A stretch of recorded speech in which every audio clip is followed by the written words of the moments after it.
Hey guys, welcome back to another Skyrim mods video. This video is just a handful of immersive mods that have just recently come out. Some are a little older into July, but I just missed them, so I decided to add them into this video. But if you want a mod, it is down in the description, and don't forget to endorse that mod author if you end up downloading their mod.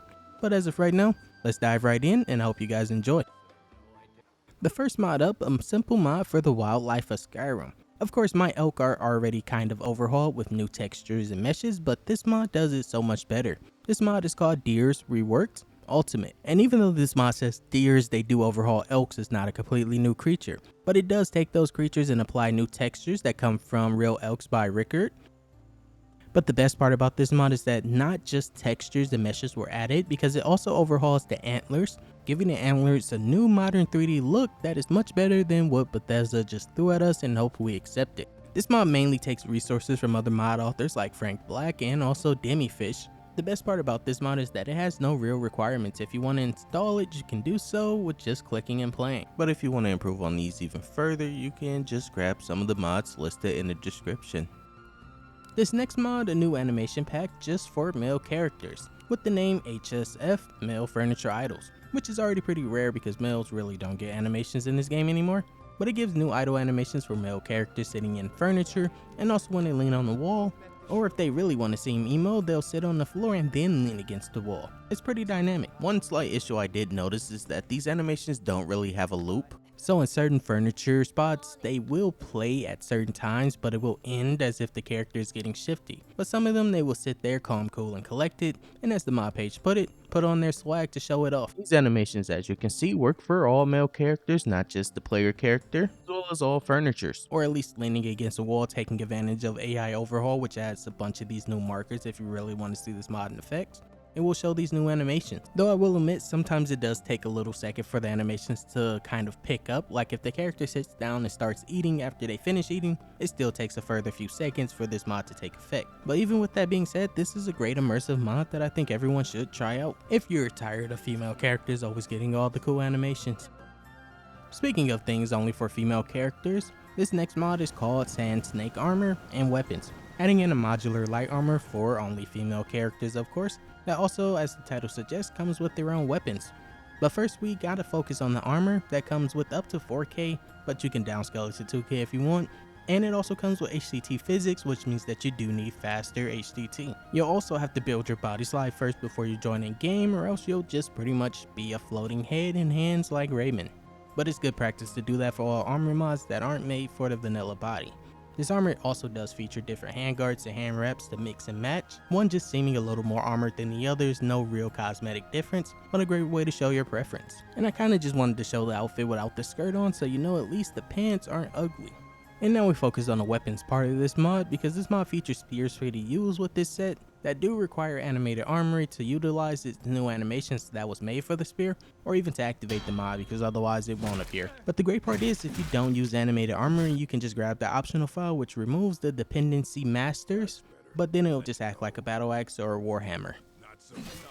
This next immersive mod is called Overlay Distribution Framework. This mod alone does nothing, it is a framework as the title suggests. But when you have the supported body overlays installed, it will dynamically distribute overlays to NPCs, and that can look like normal freckles or moles or even scars depending on what you have downloaded that will be applied to NPCs, but that can also look like a full-on tattooed barbarian for bandits or forsworn. But that kind of depends entirely on how many overlays you allow race menu to apply. By default, it only allows about 6 of them, so you'll have to increase that. The distribution of this is pretty simple though. If you have all the mods which is supported in the mod page, it'll link every one. Then you'll have a wider array of overlays distributed to NPCs, but I kinda want to keep mine vanilla friendly considering this is something I might be using for a while. Inside of the mod, if you want to make customizations to the distribution, you can do so easily, but you could probably just wait until someone else decides to do it for you. This next mod is a massive NPC overhaul, but not for the Nords of Skyrim. This mod is called Children of the Green. This mod alone overhauls most of the named Bosmers of Skyrim with new lore friendly and also high poly looks that fit those hundreds of new texture mods that you have.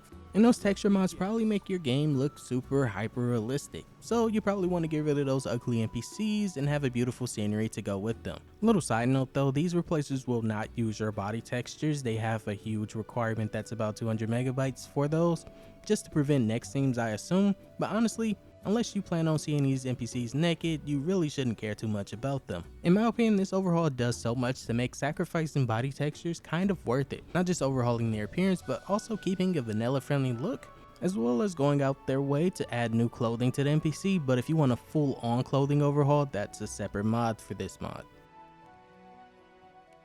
This next one though is definitely more simple than the previous mods, but this mod is called Silent Sentinels. This mod just takes wooden sculptures and places them around Skyrim in pretty immersive and convenient spots. And I mean convenient because I didn't require a Northern Roads patch, which usually makes me wait to download mods like this. So that means that these are all hand placed, meaning that they won't replace anything in the world dynamically and switch up your game. They will always be in the same spot, and while that might sound a little boring, it's very convenient. Another side note, while you may see the same sentinel being placed next to each other, especially in Whiterun, but that does not mean that there is only one variant. There is multiple variants, so in certain areas you will see them all spread out and really take in the scenery with the multiple variants. This next mod though is more so me making up for a previous mistake and never showcasing this mod, but this mod is called Freak's Floral Veil. This mod in itself is pretty much a new concept to me. This mod takes 3D assets from Cathedral and uses those to place them all across the Soul Cairn without destroying your FPS, because generally 3D is going to destroy your FPS in Skyrim. And as you can see, this looks great without complex grass being enabled. And to be honest, this mod was made for complex grass, or at least Community Shader's version of it. And the fact that there aren't many grass mods for the Soul Cairn, that alone made this a must-have for me. And honestly, this showcase is pretty dark because my Soul Cairn is made to be creepy, but honestly I'll probably switch to a sunny sunlight so that you can take in the full effect of this mod and its 3D assets. Honestly, you can also downscale this grass if it does hurt your FPS a little bit, but for me it didn't hurt at all because the Soul Cairn is pretty empty on its own. Even though this adds, like I said, a bunch of 3D assets across the Soul Cairn, including grass and purple flowers and also shrubs to go along with it. I don't think any other grass mod has added shrubs to the Soul Cairn, so this is the first of its kind. This next mod is dark in lighting and in concept, if I'm being honest. This is a new creature mod that is called the Wendigo, Monsters and Animals, adding in a very cool and creepy creature that begins to spawn inside of a pine forest at night once your character reaches level 35, but that does not mean that that's where things end. It will scale with your character, increasingly getting stronger. While fighting this character, you will have a screen effect, and that means while you're near it, it will continuously scream in your face until you defeat it, and every creature around it will have hysteria applied to them, which is what I assume the red glow is, because all peaceful creatures kind of just froze in place, while the violent creatures in the areas like werewolves, unfortunately for me, helped it fight me. The cool part I would say is that this uses werewolf animations, and because I had a mod replacing those animations, it really brought this new creature to new levels. So it can be very strong, and depending on how strong your character is, I had toggle god mode on so I didn't have to worry too much, but a normal person like you, when you play this, you might end up dying a lot to this creature. The weirdest part about this creature though is that after killing it, it kind of just fully disappeared. It had no drops, but the effects on the area stayed. This next mod is a complete overhaul of the Mihail in Sovngarde, but not by adding clutter. This mod is called WiZkiD HQ Sovngarde, completely retexturing the Mihail as well as items around it, like the dragon bones, but they didn't just get a retexture, they also got a slight remesh, making them a little thicker and a little tone darker. Side note though, let me know down in the comments what dragon it is that got killed here, because it is kind of huge when compared to the other dragons, and it connects 2 islands, so it means his bones was pretty strong. Or is it just multiple dragons put together? Okay, ran over. Back to this mod. This retexture offers 4K textures, which is what I'm using here, or 2K if you wish to downgrade, but Sovngarde is pretty empty besides the trees, so I highly recommend the 4K version considering everything looks pretty stretched on 2K. You won't suffer too much by it. And this mod also comes with its own parallax and complex parallax textures to really make everything stand out. This mod also contains the Sovngarde mesh fixes, which is another mod made by WiZkiD about a few months ago. But I probably should have showcased that one, but because I didn't, I'm showcasing this one which contains that one, so you don't need it. And that's also partly why this retexture looks so good. It's kind of a cheat code if I'm admitting something here, but it's made by the same person, so I guess they get away with it. This mod made sure nothing was left unchanged with this retexture, but I feel like I should point out that the mead cask and also the shields that you see on the wall aren't provided by this. Stepping back into the mainland of Skyrim, we have this new mod called Styles of Skyrim Mashups. The title is much longer than what I just said. It's like when you read a manga and it puts the entire description in the title. This mod is like that. It adds new clothing, which are mashups of the vanilla clothing, and also use their textures, and downsizes them to fit children around Skyrim, but more specifically for RS children. And it uses Skypatcher to do it, so that pretty much removes all incompatibilities.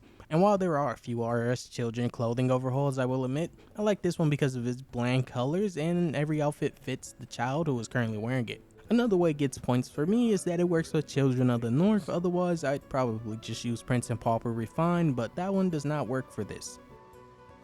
And with that mod, that was pretty much it for today, guys. Let me know what you thought about this selection, or which of these mods you would end up using or already using if I'm showcasing something you already know about.